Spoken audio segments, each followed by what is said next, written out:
लेकिन मनीष भाई मैं रोकूंगा आपको। मृतक की जो माँ है वो सांसद जी के साथ एसएसपी का ऑफिस भी गई है। सांसद इकरा हसन के साथ वो अखिलेश यादव के पास भी गई है।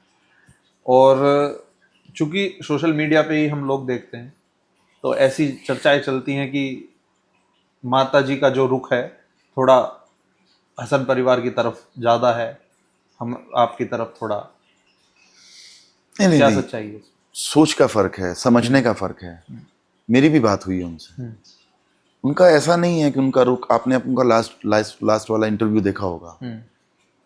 उनकी बातों को आप गंभीरता से समझो। वो एक माँ है। उनका मकसद किसी से मतलब नहीं है। उनको ना मनीष चौहान से कोई फर्क पड़ता है, उनको ना इकरा हसन से कोई फर्क पड़ता है, उनको ना समाजवादी से फर्क पड़ता है, ना भारतीय जनता पार्टी से फर्क पड़ता है। कोई मतलब नहीं है। वो माँ है। उनको जो भी हल्का सा सहारा देगा ना, उसकी तरफ रुख करेंगे। उनको लगता है कि जो भी मुझे इंसाफ दिलाएगा मैं उसके साथ हूं। वो थोड़ा सा उनको ना बरगलाया गया है, उनको थोड़ा डराया गया है कि यार मनीष या मंत्री जी फैसला नहीं होने देंगे। तमाम परिवार के लोगों से मेरी बात हुई। रात को वो मेरे पास आए। रात को आते हैं उन्होंने कहा जी हमें थोड़ा सा डाउट है। मैंने कहा बताओ। वो थोड़ा सा पुलिस की कार्रवाई से कहीं नाखुश थे। मैंने कहा ठीक है। मैंने तभी रात को अराउंड 12:30 बजे की बात है, मैंने एसपी को फ़ोन किया। हमारे एसएसपी शामली जो हैं, एनपी सिंह जी, बहुत सुलझे हुए अधिकारी हैं, बहुत एक्सपीरियंस भी है उनको। मैंने उनको रात को फ़ोन किया। उन्होंने कहा हाँ जी बताइए। मैंने कहा पीड़ित मोनू का जो परिवार है, पीड़ित परिवार मोनू कश्यप का, वो मिलना चाहते हैं, कहीं ना कहीं कार्रवाई से संतुष्ट नहीं है। उन्होंने कहा आप सुबह आ जाइए 11 बजे। तो मैं 11 बजे, दुर्भाग्य से मोनू की जो माता जी हैं, हमारी चाची थी, वो मिल नहीं पाई। वो डॉक्टर के पास गई थी, उनकी तबीयत खराब नहीं थी। उनका छोटा बेटा और वो नहीं था। उनका बड़ा बेटा वहीं था, जॉनी। बहू वहीं थी, मोनू की वाइफ जो है वो वहीं पर थी। उनके पिताजी वहीं पर थे और लोग भी वहीं पर थे। तो मैंने उनको कहा चलिए। उन्होंने कहा बाइक पे चलेंगे। मैंने कहा नहीं मैं गाड़ी बुलवाता हूँ। मैंने यहाँ से 4-5 गाड़ियाँ मंगवाई। पहले मैंने उनसे जाके बात की, अब बताइए क्या मैंने आपको धमकाया? उन्होंने कहा नहीं। क्यों चल रही है मीडिया में बातें? स्पष्टीकरण आप भी तो दे सकते हैं ना, मैं तो नहीं दूंगा। मैं कितना भी चिल्लाऊं, जो आप लोग कहेंगे सत्यता तो वही मानी जाएगी। अगर मैंने धमकाया है, आप जाइए बिंदास होके कहिए, आप मेरे खिलाफ एफआईआर दर्ज कराइए, मैं जेल जाने को तैयार हूं। लेकिन अगर नहीं करा है तो ऐसा अत्याचार तो मत करो ना कि मैं मेहनत करके अपना एक ज़मीन तैयार कर रहा हूँ और आप गलत बयानबाजी से, आपकी से अगर मेरे ऊपर एक कलंक लगता है तो ये अधिकार आपको नहीं है। बहुत आराम से हमारी बातें हुई।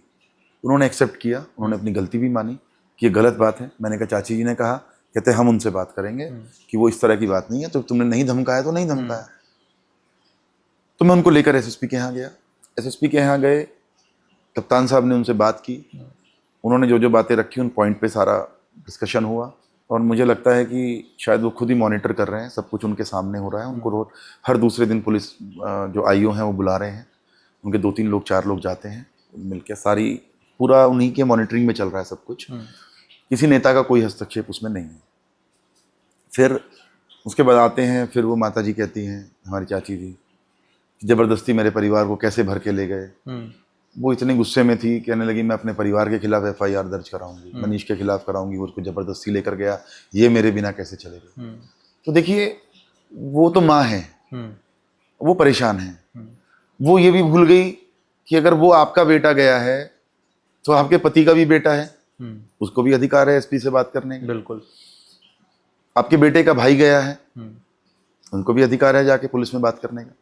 और सबसे बड़ा अधिकार जितना माँ को और बाप को और भाई को है, उससे कहीं ज्यादा अधिकार उस पत्नी को है जो विधवा हुई है, जिसका छोटे छोटे बच्चों को पोषण करने का दायित्व जिसके ऊपर है। उसकी भी सबसे बड़ी जिम्मेवारी बनती है कि उसको उसके पति के हथियारों का पता चलना चाहिए और उसको इंसाफ मिलना चाहिए। तो पत्नी आपके साथ? पत्नी भी गई थी, अच्छा। उनके भाई भी गए थे, उनके पिताजी भी गए थे, और परिवार के जो चाचा ताऊ बाबा जो लगते हैं रिश्ते में, तो माता जी को छोड़ के माता जी को छोड़ के पूरा परिवार गया था। और जो उन्होंने कहा सब अपनी मर्जी से कहा। आज भी वो लोग हैं, अगर वो कहीं पलट दें तो मैं गुनहगार। कोई दबाव नहीं था, कोई मतलब नहीं है। दबाव वाले जमाने चले गए और मैं दबाव क्यों दूंगा? मेरे परिवार के लोग हैं, मैं उनके साथ हूं। मैं तो चाहता हूं कि इंसाफ मिले, सच्चाई सामने आए। इकरा हसन जी का एक और वीडियो सोशल मीडिया पर सर्कुलेट हो रहा है जिसमें वो कह रहे हैं कि हम तो खुद 25 दिन बाद ताऊ जी के गांव गए हैं कि हमारे ताऊ जी का गांव है, ताऊ जी संभाल लेंगे। लेकिन जब कोई रास्ता नहीं नजर आया उसके बाद हम ताऊ जी के मुझे गांव समझ में एक बात नहीं आ रही है, मैं सबसे पूछना चाहता हूँ, पढ़े लिखे अनपढ़ भी सब एक जगह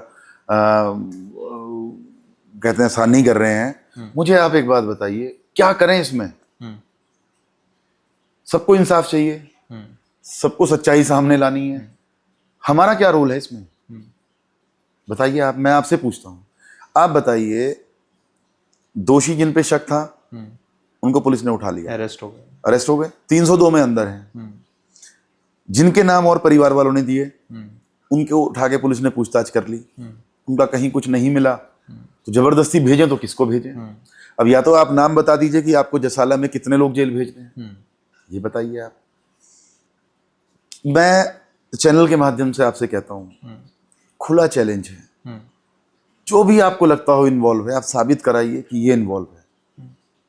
हम गारंटी लेते हैं। साबित तो मनीष भाई पुलिस करेगी ना, नहीं, सीबीआई अगर आपको भी कहीं डाउट है, देखिए 2 लोगों पे डाउट था, किसी ने नहीं रोका उनको, पुलिस को दे दिया गया, थाने में चले गए, जेल में है। और भी किसी के ऊपर शक है, आप नाम तो लीजिए, नाम लीजिए ना आप। आपने नाम लिए, 2-3 लोगों के नाम लिए, उसमें खंडरावली के हैं, पंजोखरा के हैं, एक जसाला के हैं, उनको पुलिस ने उठाया, पुलिस ने पूरी कोशिश कर ली। जब कहीं कोई सुराग नहीं मिल रहा, तो जबरदस्ती किसको भेजे? वीडियो फुटेज निकले हैं, उन्होंने भी देखा, परिवार के लोगों ने भी देखा, हमने भी देखा। उस वीडियो में 3 ही लोग हैं, मोनू है, शुभम और सचिन है। पेट्रोल पंप की फुटेज है, मैंने भी देखी है वो। उनमें जब वही लोग हैं, अब जबरदस्ती किसको भेजें? पहला पॉइंट। अगर कोई है आप बताइए, हम उठवाएंगे उसको। मैं बार बार कह रहा हूं, कोई आपके ऊपर दबाव बना रहा हो, हमें बताइए, हम उसके खिलाफ उसका इलाज करेंगे। अब 25 दिन के बाद कौन सा इंसाफ चाहिए, 1 महीने के बाद कौन सा इंसाफ चाहिए? यार चीजें, पुलिस को कार्रवाई तो करने दो, वो सारे सबूत के साथ सारी चीजें खोलेंगी। ये दोषी हैं, निर्दोष हैं, वो तो पुलिस का काम है ना, कोर्ट का काम है, हमारा तो काम नहीं है वो। अब उसमें बताइए हम क्या कर सकते हैं? तो जबरदस्ती, मकसद ये नहीं है कि हम 25 दिन बाद आए, हम 1 महीने बाद आए। किसके भेजे हुए आए हैं, किस किस की प्लानिंग है, कौन कौन लेगा नेता इसमें इन्वॉल्व है, सब पता है हमें, कहाँ से क्या चल रहा है, सब पता है।